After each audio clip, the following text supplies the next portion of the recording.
தெறிக்கவிடும் காரம் நிறம் சுவையை தருகிறது. ஆச்சி மிளகாய் தூள் தெறிக்கவிடும் காரம் நிறம் சுவை. தற்போது நமது இணைப்பில் பத்திரிகையாளர் திருமிகு துக்ளக் ரமேஷ் அவர்கள் இருக்கிறார். சார் வணக்கம். வணக்கம் சார், செய்தியாளர்கள் சந்திப்பில் டிடிவி தினகரன் பேசும்போது அண்ணாமலையோட செயல்பாடுகள் குறித்து புகழாரம் சூட்டினாரு. ஆனா அதே இது நயினார் நாகேந்திரனோட பதில், குறிப்பா பிரதமர் மோடி ஓ பன்னீர்செல்வத்தை சந்திக்காத குறித்து நயினார் நாகேந்திரனோட பதில் ஆணவமானது, அவரோட செயல்பாடுகளும் சரியில்லை அப்படின்ற மாதிரியான ஒரு கருத்தை சொல்லியிருந்தாரு. உங்களோட பார்வை?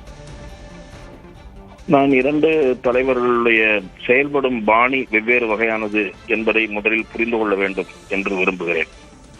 திரு அண்ணாமலை அவர்கள் துணிச்சலாக பேசக்கூடியவர், செயல்படக்கூடியவர். திராவிட முன்னேற்ற கழக அரசுக்கு எதிரான அழுத்தமாக குரல் கொடுத்தார், சவால்களை விடுத்தார். ஆகவே தமிழக பாரதிய ஜனதாவை அரசியல் அரங்கில் பேசு பொருளாக கொண்டு வந்தார். திரு நயினார் நாகேந்திரனை பொறுத்தவரை மென்மையான முறையில் கருத்துக்களை கூறக்கூடியவர். காங்கிரஸ் கட்சியிலேயே அப்படி இருந்திருக்கிறார்கள் என்று நான் ஏற்கனவே உதாரணம் சொல்லியிருக்கிறேன். அதிரடியாக செயல்படக்கூடியவர்களாக வாழப்பாடி ராமூர்த்தி, வி.கே. இளங்கோவன் போன்றவர்களும், மென்மையாக செயல்படக்கூடியவராக பழனியாண்டி போன்றவர்களும் இருந்திருக்கிறார்கள். ஆகவே திரு நயினார் நாகேந்திரன் கூட்டணி விஷயத்தை பொறுத்தவரை திரு நயினார் நாகேந்திரன் அழுத்தமோ அல்லது ஆணித்தரமாகவோ பேச முடியாது. கட்சியினுடைய மேலிடம் என்ன சொல்லுகிறதோ அதை புரிந்து கொண்டு அவருடைய பாணியிலே அவர் பேசுவார். இப்போது நான் கேள்விப்பட்டது, பாரதிய ஜனதா கட்சியினுடைய மேலிடம் திரு ஓபிஎஸ், திரு டிடிவி தினகரன் ஆகிய இருவரும் திரும்பவும் தேசிய ஜனநாயக கூட்டணிக்குள் கொண்டு வரப்பட வேண்டும் என்று பாஜக தலைமை விரும்புவதாக நான் அறிகிறேன்.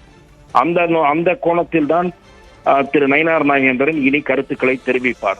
அண்ணாமலை அவர்கள் நேற்றே அதை புரிந்து கொண்டு திரு டிடிவி தினகரனுக்கும் ஓபிஎஸ் அவர்களுக்கும் அழைப்பு விடுத்திருக்கிறார். ஆகவே இருவரது செயல்படும் பாணியும் வெவ்வேறானதை என்று நான் கூற விரும்புகிறேன்.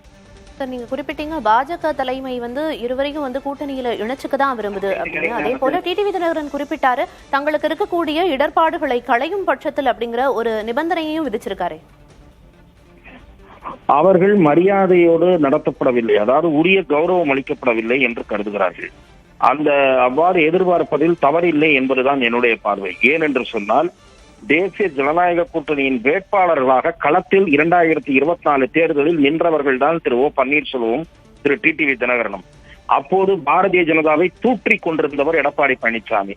ஆகவே திரு எடப்பாடி பழனிசாமி என்ன நினைப்பாரோ என்று நினைத்து இவர்களுக்கு நேரம் ஒதுக்காமல் இருப்பது, இவர்களை கூட்டணி மேடையில் ஏற்றாமல் இருப்பது, இவையெல்லாம் அவமதிப்புகள் என்று கருதி அவர்கள் விலக முடிவெடுத்தார்கள். இப்போது அந்த குறை போக்கப்பட வேண்டும். இணைப்பில் உங்களோட கருத்துக்களை தெரிவித்ததற்கு நன்றி சார். தெறிக்கவிடும் காரம் நிறம் சுவையை தருகிறது. ஆச்சி மிளகாய் தூள் தெறிக்கவிடும் காரம் நிறம் சுவை.